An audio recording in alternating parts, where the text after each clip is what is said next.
Today's topic is going to be healthy fats and keto baked goods. Now, bread falls into this because I hear, a lot of my clients will still ask me about keto products or high protein products that are baked goods.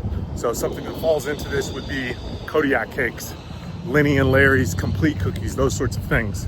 Now, if you're someone who doesn't respond well to grain-based products, and I think here in America, we can go off on the glyphosate topic. It's a whole other thing. It's basically a weed killer that's sprayed all over our grain crops here in America.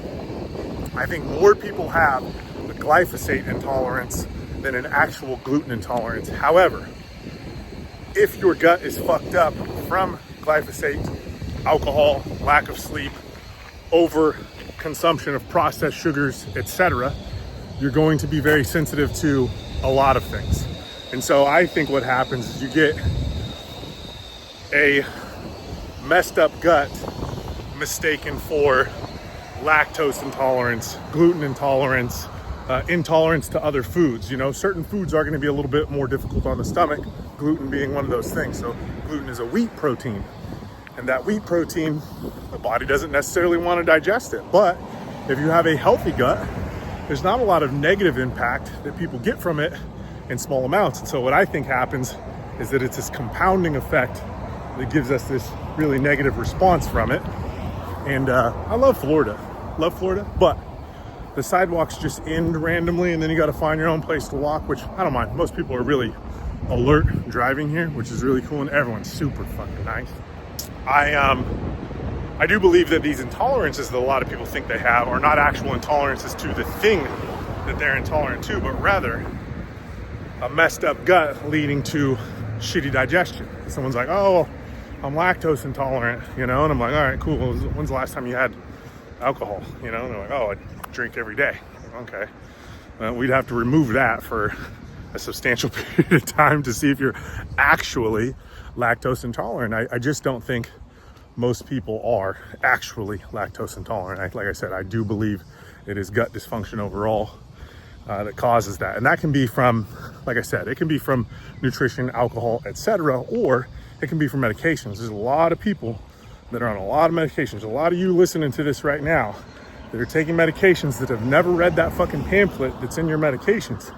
And if you read that shit, you'd be surprised what sort of gastrointestinal distress these medications, particularly antipsychotics, anti-anxieties. Obviously, we all know antibiotics super fuck with your gut flora because it kills all the good bacteria along with the bad bacteria, air quote, bad bacteria in your gut. So that.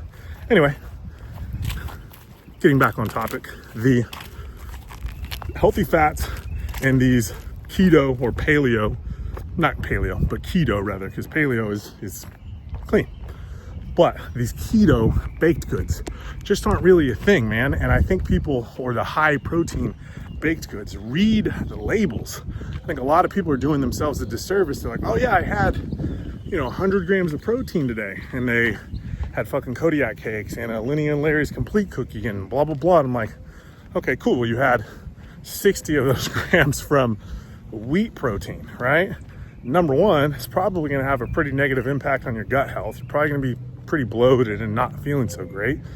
And number two, it's not super bioavailable. If you don't know what bioavailable is, Google it real quick. But basically, if you think about, like, let's say I wanted you to eat 100 grams of protein and we needed to use as much of that protein as possible, your body to actually utilize it. Egg white or egg is going to be that best source, and a lot of flesh-based sources after that. But if someone's like, oh, I'm vegan, and so I only use peanuts or nuts in general, and legumes, those sorts of things, right? Like, okay, well, that's only going to be about 40% of whatever total it is. So if you eat 100 grams, let's say, just from legumes, you're at about a 40 on the bioavailability scale there. So you're going to have to eat a lot more to get the same response that you would get if you were to just eat flesh-based sources or egg whites or whatever. This is why one of the reasons I don't take on vegan clients anymore either. I don't mind what anyone chooses to do with their lives, so it's not that sort of thing. It's just, it's very, very difficult to get someone who's not eating bioavailable sources of protein really good results. So I don't want to take a client on who's not going to get good results, and then after I tell them, hey, it's very difficult to get good results when you're not having bioavailable sources of protein, and then they blame me. So alleviate that problem altogether by not taking on vegan clients, which I don't want. Anyway, so back on track here. When it comes to the healthy fats, a lot of people say, well, I had, this avocado or avocado on toast. If you're someone who's struggling with weight loss, avocado on toast is probably one of the worst things that you can consume. Number one, you're gonna have to put a lot of avocado on there, and it is very calorie dense, right? Fat has 9 calories per gram. And so it's gonna be very calorie dense regardless of how you spin it, especially if you're not making it at home and you can't measure it out. They're gonna put a lot of avocado on there. Normally it's mixed with something else like mayonnaise or something. Again, more fat. I'm not saying mayonnaise is bad, but what happens is you get a very small amount of food for a very high amount of calories. And someone who's struggling with their weight, that's a bad combination, particularly if you're someone who has a high appetite. And the reason being, like myself, right? I want to get the most amount of food possible from my meals. And if those meals are primarily fat-based, it's gonna be very difficult to do that. This is why it's also very important to pay attention to the amount of oil that's being used, or if you are cooking these foods, the amount of oil that you're using in the foods that you're cooking, because oil is a pure fat. And mind you, it's a liquid fat, so it's not gonna have a lot of volume, but it's gonna rack up the calories really, really fast. And those calories, regardless of where they come from, can turn into fat. Now, am I saying fat is a bad thing? Absolutely not. I eat more grams of fat than I do grams of, well, that's not true now, but normally I eat more grams of fat, which is double the amount of calories, than I do carbohydrate. I'm someone who responds fairly well to a low carbohydrate approach to nutrition and a high fat approach. My body utilizes the energy well. I have much less negative markers when I'm eating lower carbohydrate. That truck almost ran me over, so that's why I had to look at my face. He came up on the curb on the sidewalk. It's all good though. I think maybe he was switching the stereo or something.